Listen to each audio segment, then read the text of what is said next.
I did this same subject about 3 years ago, and unfortunately, I didn't do anything about it then, and that's what's kind of put me in the position I'm in now.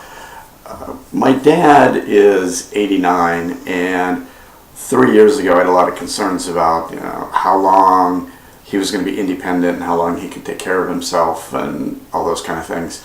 Given that he's 1,500 miles away, it's kind of easy to forget about that stuff, even when you're talking on the phone a couple, 3 times a week. You generally don't talk about it over the phone. But this Christmas really had to confront some things head on, and here's some things to think about when dealing with this. The number one thing is start as early as possible and as young as possible. The longer you wait and the older anybody gets, the more difficult it becomes. We should have addressed this a long time ago, and we really didn't. But there's a few basics that need to happen first that shouldn't bring about too much turmoil, and they're not too uncomfortable to talk about, and it kind of sets the stage for it.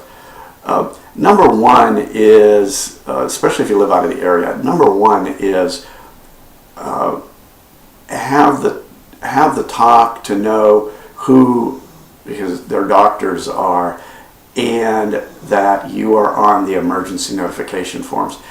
My dad didn't understand HIPAA, and his feeling was, well, I'm the son, the doctor should be able to give me any kind of information I want. Well, it doesn't work that way anymore. You're going to need to go around, and I had to make sure that we were on the doctor's forms for emergency notification. He had put his wife down, which is great, but she's a couple years younger than him, she's deaf, and he didn't understand why that didn't work. I took a little explaining as to she doesn't always answer the phone, she can't answer the phone sometimes, and what happens if they're both in an accident? Then there's no secondary contact on there. So go to the doctors, get on the emergency notification form, and let that, or get a good understanding with them about what HIPAA is and what the limitations are. I found that for my dad and I, it was one doctor a day. That was it. That's all he could handle. And it took a long time. It took like 4 hours to just go through one doctor. By the time you drove to the doctors, waited, went through the process, and then explained everything to him, and then drove back, it was a good 4-hour experience just for one doctor. So that was all he could handle a day. But then it got easier by the time we got to the third doctor, where he understood the process and it was no big deal.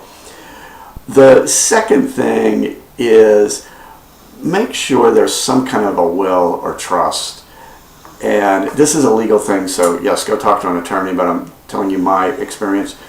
Get a will or trust, and you don't have to read it, and you don't have to know what's in there, as long as they have one, and know where it is. Find out where it is, or find out who your parents' attorney is.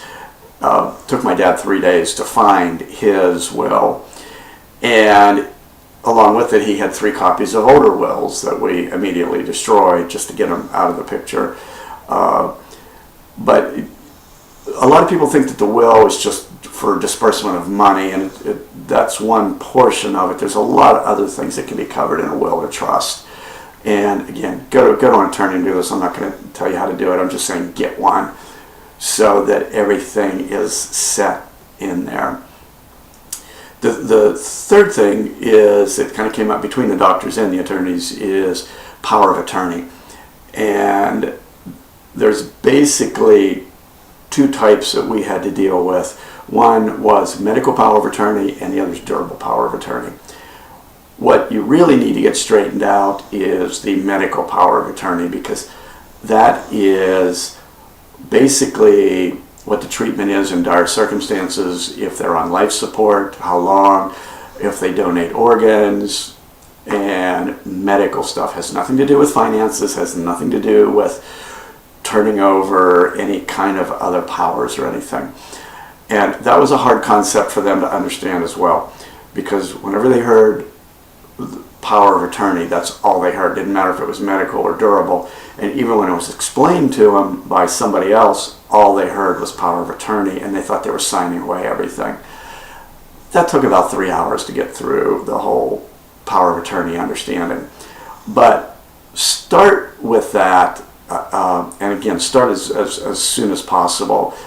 You know, get the emergency contacts settled, know the doctors, know who the doctors are, because my dad goes to 4 doctors with Medicare, with VA benefits, with his basic medical benefits. He has different doctors under different insurance policies, and just because you know one doesn't mean you know all of them. So try and get on all of them.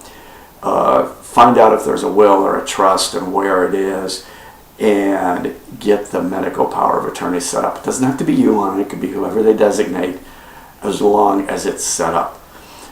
There's a few other things to cover, which I'll do in subsequent ones, but it's not going to happen overnight to get those first 3 things done. It's hard to start that conversation, but once you start it, everything else is much easier.